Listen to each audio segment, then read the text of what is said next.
Saudara, seekor anak sapi usia 4 hari yang lahir dari indukan terpapar penyakit mulut dan kuku atau PMK di Lumajang mati. Kini total terdapat 1.378 ternak terpapar dan hanya 9 ekor yang dinyatakan sembuh.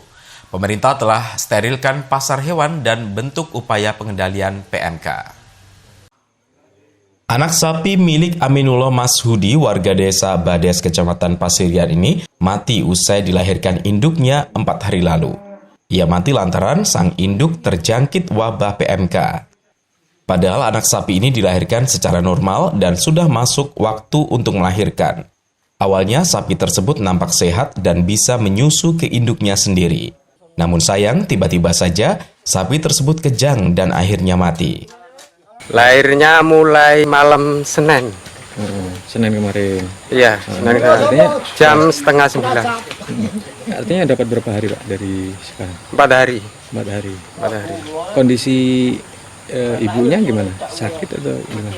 Ya sakit tapi belum sembuh total. Belum sembuh total. Iya. Terus diketahui mati itu sapinya gimana? Nggak apa-apa ya, seperti kejang-kejang. Awalnya sapinya sehat waktu dilahirkan atau gimana? Sehat. Sehat. Sehat. Terus mati itu gimana ceritanya? Ceritanya ya kejang mendadak kejang. Matinya anak sapi milik Aminullah Mashudi menambah rentetan panjang jumlah sapi mati di Lumajang. Kini terdapat 17 ekor sapi mati terserang wabah PMK. Bahkan banyak ternak mati yang tidak dilaporkan oleh warga.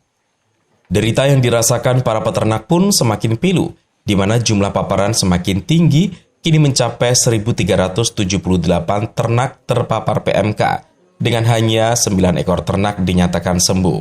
Pemerintah pun saat ini telah melakukan upaya guna mengatasi wabah PMK yang semakin parah. Upaya yang dilakukan oleh Pemkab Lumajang diantaranya membentuk Satgas PMK, sterilkan pasar hewan, artinya tidak ada aktivitas jual beli dalam pasar hewan hingga wabah dinyatakan selesai, dan menyediakan call center PMK agar warga bisa melapor saat sapinya terkena PMK. Jadi kami tidak mengizinkan ada transaksi jual beli selama masa sterilisasi untuk tidak semakin bertambahnya hewan-hewan kita yang tertular oleh virus PMK. Kemudian sapi yang mati karena PMK agar segera dilaporkan. Tidak boleh kemudian sapi yang mati disembelih secara pribadi dan apalagi dijual ya. Nah, itu kalau ketahuan ada sanksinya, tapi harus dilaporkan. Kemudian sapi yang sakit tidak boleh diperjualbelikan kalau itu untuk berpindah tangan, tetapi boleh dijual tapi langsung mengarah kepada RPH. Jadi langsung dipotong dan harus di RPH memotongnya, tidak boleh memotong di tempat-tempat pribadi. Pemkab juga menghimbau jual beli sapi PMK harus langsung kepada rumah potong hewan dan dihimbau warga yang beli susu sapi perah agar dikonsumsi dengan direbus terlebih dahulu.